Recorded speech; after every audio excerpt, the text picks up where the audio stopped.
ഞാൻ മീര, ഇത് രേവതി. സാറൊരു പടം ഡയറക്റ്റ് ചെയ്യാൻ പോണെന്നറിഞ്ഞു. അല്ല, സാറിന്റെ ഓഫീസിലെ പ്രിയദർശൻ അയാളൊരു സാധുവാണ് സാർ. നിങ്ങൾക്ക് എന്താണ് വേണ്ടത്? പ്രൊഡ്യൂസർ ആരാണെന്നോ തിരക്കഥ എന്താണെന്നോ ഒന്നും ആ പാവത്തിന് അറിയില്ല. സാർ അവനോട് കഥ പറയാൻ പോവാണല്ലേ. അവനാകെ തീ പിടിച്ച് നടക്കുക. പാപം കിട്ടും സാർ. ഓ, ഇദ്ദേഹമാണല്ലേ ആ ആള്. എണീറ്റേ, എണീക്കാൻ. എല്ലാവരോടും ചേർന്ന് എന്നെ കളിപ്പിക്കാൻ നിൽക്കണോ? അവൻ പറഞ്ഞു വിട്ടതായിരിക്കും. അയ്യോ അല്ല സാർ, പ്രിയനൊന്നും അറിഞ്ഞിട്ടില്ല. എനിക്ക് വളരെ വേണ്ടപ്പെട്ട ആളാ. കണ്ടപ്പോ കഷ്ടം തോന്നി.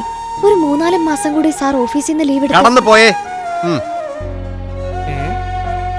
എന്നാ വേറൊരു കാര്യം പറയട്ടെ. സാർ അവധി എടുക്കുന്ന സമയത്തെ ശമ്പളം എത്രയാന്ന് വെച്ചാ? കളിയാക്കലും കൊച്ചാക്കലും കൊണ്ട് ഞാൻ മടുത്തിരിക്കുക. അപ്പോഴാ സാറിനൊരു പ്രൊഡ്യൂസറെ കിട്ടാൻ പാടാണെങ്കിൽ രേവതിയുടെ അച്ഛൻ വലിയ കാശുകാരനാ. ഇവള് പറഞ്ഞ അദ്ദേഹം സിനിമ എടുക്കും. എനിക്ക് ആരുടെ ഔദാര്യം വേണ്ട. Get lost.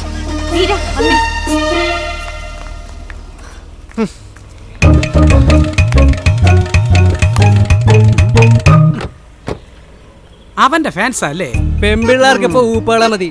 ഞാൻ ഈ മുടിയും വളർത്തി നടന്നിട്ട് ഒരു കാര്യമില്ല. അവരെ ഇങ്ങനെ വെറുപ്പിച്ച് വിടണ്ടായിരുന്നു. അവരെ ചിലപ്പോ ദൈവമായിട്ടായിരിക്കും ഇവിടെ കൊണ്ടുവന്നത്.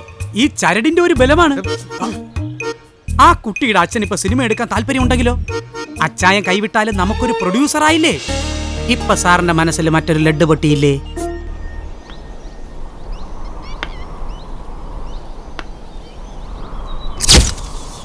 ഇവിടെയാണ് നമ്മുടെ ഇന്റർവെൽ. എന്തോ ഒരു ശബ്ദം. എവിടെ നിന്നാണത്?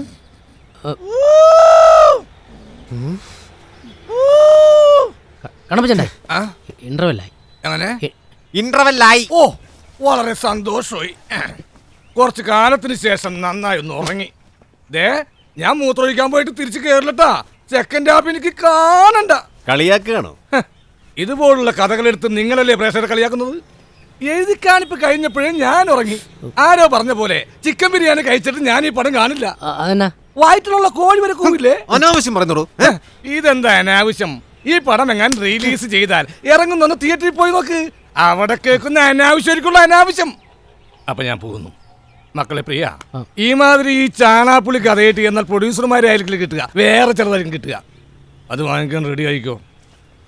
ആരാണ് ഈ റാസ്കൽ? Bloody fool! ഇവന് സിനിമയെ കുറിച്ച് എന്ത് കിഴങ്ങാണ് അറിയാവുന്ന? ഞാൻ ആരാണെന്ന് കരുതി? ആള് ഭയങ്കര പാവാ സാറേ. ഉള്ളതുപോലെ പറയുന്ന പ്രകൃതമാ. ഈ കഥ കേട്ടിട്ട് നിനക്കെന്ത് തോന്നുന്നു?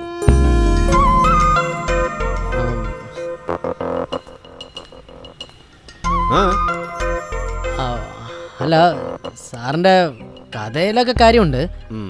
പക്ഷേ സാറേ, നമുക്കൊരു കഥ ഇഷ്ടപ്പെടുന്ന എപ്പോഴാ? ആ കഥ നമ്മുടെയും കൂടിയാണെന്നുള്ള തോന്നൽ വരുമ്പോഴല്ലയോ?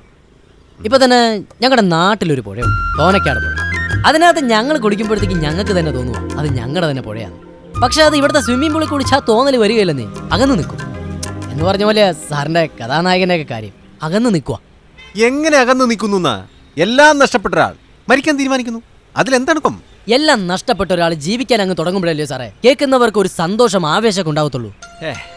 പിന്നെ സാറിന്റെ നായികയ്ക്ക് അവക്ക് നിരാശയാന്നേ. അവൾക്ക് ജീവിതത്തിലുള്ള പ്രതീക്ഷ നഷ്ടപ്പെട്ടില്ലേ? അവൾക്കും മരണം മാത്രമേ മുന്നിലുള്ളൂ. സാറിനോടൊക്കെ എന്നാ പറയണ്ടേ സാറേ? ഞങ്ങളുടെ നാട്ടിലൊക്കെ കുറെ തുമ്പികളുണ്ട്. 4-5 ദിവസം മാത്രം ജീവിക്കുന്ന തുമ്പികൾ. സാറ് കേൾക്കുന്നുണ്ടോ? ഓക്കെ. ഈ തുമ്പിയെ പിടിക്കാൻ വേണ്ടിയിട്ട് ഞങ്ങൾ ഇങ്ങനെ പമ്മി പോകും. ഞങ്ങളുടെ കൈ ഇങ്ങനെ അടുത്തെത്തുമ്പോഴത്തേക്കും അത് പറഞ്ഞു. എന്നാ കാര്യം? അതിനെ ജീവിക്കണം എന്നുള്ള ആഗ്രഹമുണ്ട് ഉള്ളിലേ. അതാ മനപ്രയാസം വന്നിട്ട് ഓരോരുത്തർ ജാകാൻ വേണ്ടി തുടങ്ങിക്കഴിഞ്ഞാൽ ഒറ്റ ദിവസം കൊണ്ട് തന്നെ ലോകം ഇല്ലാണ്ടാവുമല്ലോ. സാറേ, പ്രശ്നങ്ങൾ വന്നിട്ട് നിരാശപ്പെടാതെ സന്തോഷത്തോടുകൂടി ജീവിക്കുന്നൊരു പെങ്കൊച്ചിനെ എനിക്കറിയാം. അപ്പുറത്ത് വീട്ടിൽ നിൽക്കുന്ന ജോലിക്കാരിയാണ്. അയ്യോ, ഹലോ, ഇപ്പൊ പറഞ്ഞിട്ട് 100 ആയിസാ. ഇതാ ഞാൻ പറഞ്ഞിരുന്ന വൈശാഖ സാർ, ഡയറക്ടർ. ആ, ഇവിടുത്തെ സാറിന്റെ മോളാ. രണ്ടുപേരും നല്ല ഫ്രണ്ട്സിനെ പോലെ. എനിക്കറിയാം.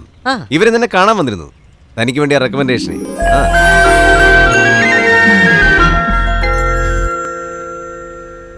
കുട്ടിയുടെ അച്ഛൻ ഇപ്പൊ സിനിമ എടുക്കാൻ താല്പര്യമുണ്ടെങ്കിലോ? അച്ചായ കൈവിട്ടാലും നമുക്കൊരു പ്രൊഡ്യൂസർ ആയില്ലേ?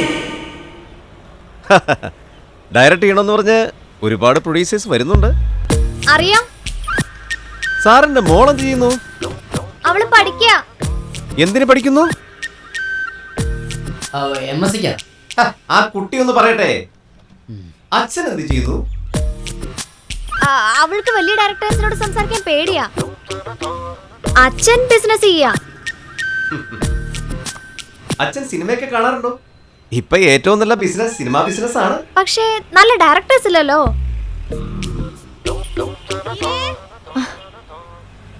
പ്രിയ, ആ ശരി.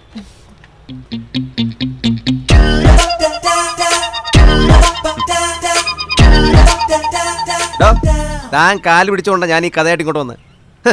അവളുടെ ആ ചിരിയും കളിയൊന്നും എനിക്കത്ര പിടിച്ചിട്ടില്ല. വേഷവും വർത്താനവും ഒന്നും ജോലിക്കാരുടെ ഒരു നിലയ്ക്കുമല്ല. പക്ഷേ മറ്റേ കുട്ടി, എന്താ എൻ്റെ പേര്? രേവതിയോ? ആ, നല്ല പേര്. അതിൻ്റെ വിനയം കണ്ടു, ആ എളിമ കണ്ടു. മീരയും പാവാ. ഞാനും മീരയൊക്കെ ഏതാണ്ട് ഒരു സ്വഭാവമാ. ഒരുപാട് അങ്ങ് സംസാരിക്കുന്നേ. പിന്നെ സാർ ആ രേവതിയുടെ സിനിമാക്കാരി ഒന്നും പറയണ്ടായിരുന്നു. അതൊക്കെ മോശമല്ലേ സാറേ? ഞാൻ പറഞ്ഞില്ലയോ, പ്രൊഡ്യൂസർ നമുക്ക് എങ്ങനെയും ഉണ്ടാക്കാന്നേ. ആദ്യം ഞാൻ പറഞ്ഞ പ്രൊഡ്യൂസറിലെ അച്ചായൻ, അയാളോട് ഈ കഥയൊന്ന് പറഞ്ഞ് അയാളെ ഒന്ന് റെഡിയാക്കാൻ പറ്റുമെന്ന് നോക്കാം. അതൊക്കെ ആക്കാം. പക്ഷേ സാറിൻ്റെ കഥയിൽ ഞാൻ അല്പം മാറ്റങ്ങളൊക്കെ വരുത്തും കേട്ടോ. ഓ, കഥ റെഡി ആയിട്ടില്ലെന്നേ. ആ, തുടങ്ങണം. ആ, തട്ടിക്കൂട്ട് പരിപാടി മേലെ പെണ്ണുമ്പിള്ളയുടെ ആഭരണം 2.5 കോടിയാ പോയത്. താൻ വേറെ വല്ലതും പറ.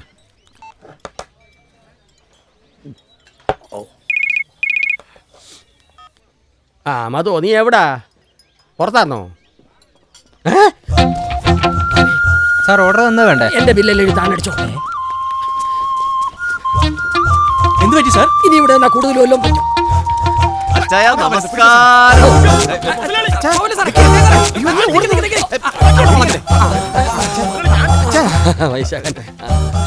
ഞങ്ങൾ വരുന്ന ന്യൂസ് കിട്ടി ഓടി രക്ഷപ്പെടാൻ ശ്രമിക്കുകയായിരുന്നു അല്ലേ?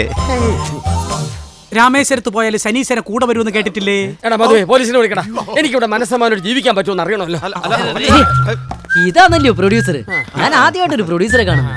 ഞാൻ വിചാരിച്ചു പ്രൊഡ്യൂസർ എന്നൊക്കെ പറഞ്ഞ ഇതിപ്പോ നമ്മളൊക്കെ പോലെ അല്ലയോ? സംസാരിക്കണമെന്നറിയോ? ആണ് താനെത്ര ചൂടാവുന്നത്? പ്രിയനോട് കളിക്കരുത് കേട്ടോ. ഇയാളെത്ര ചൂടാവുന്നത്? ഇത് സാറിന്റെ അർത്ഥം അല്ലയോ?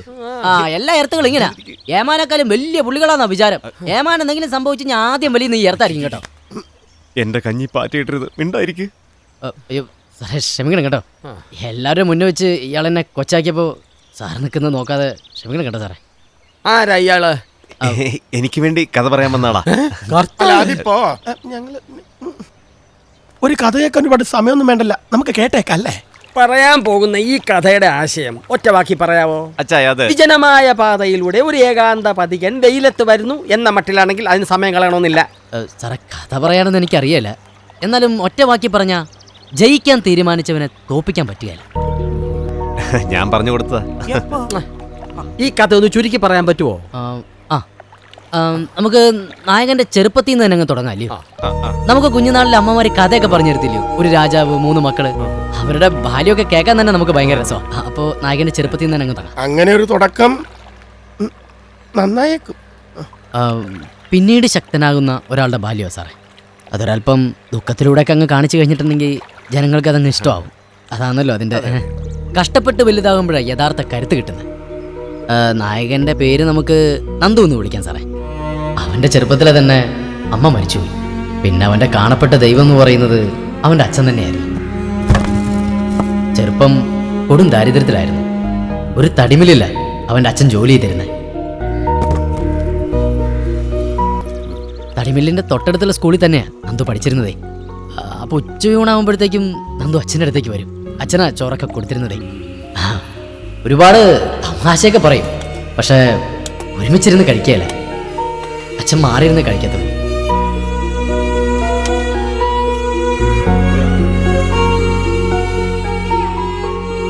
ഒരു ദിവസം നന്ദു ഉച്ചയൂണ് സമയത്ത് ഇവിടെ വന്നായിരുന്നു. അപ്പോൾ ചോറ് പാത്രം ഇരിക്കുന്ന സ്ഥലത്തേക്ക് അവൻ എത്തിപ്പെട്ടു.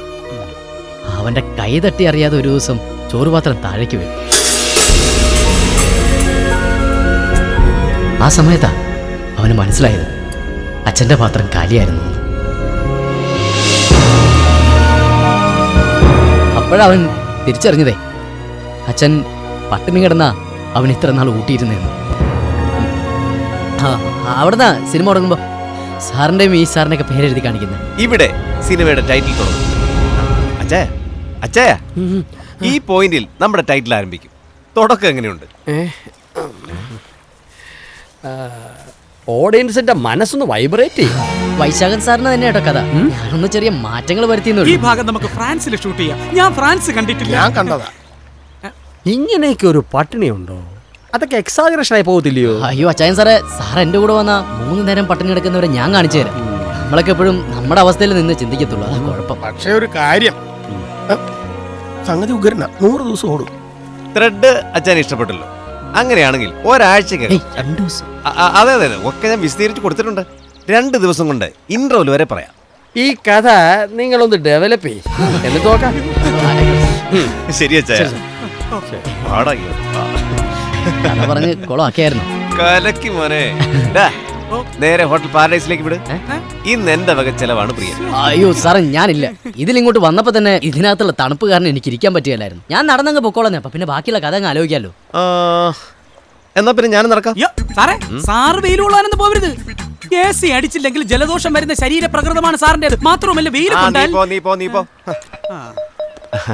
ടൈറ്റിലിന് ശേഷം നമുക്ക് നന്ദുവിന്റെ 2ാം ഘട്ടത്തിൽ തുടങ്ങാം അല്ലേ? ഈശ്വര, ഞാൻ കാണുന്നത് സത്യം തന്നെയാണോ? വൈശാഖ സാർ ജീവിതത്തിൽ ആദ്യമായി നടന്നു പോകുന്നു. ഇനി എന്തൊക്കെ അസുഖങ്ങൾ വരുമോ ആവോ.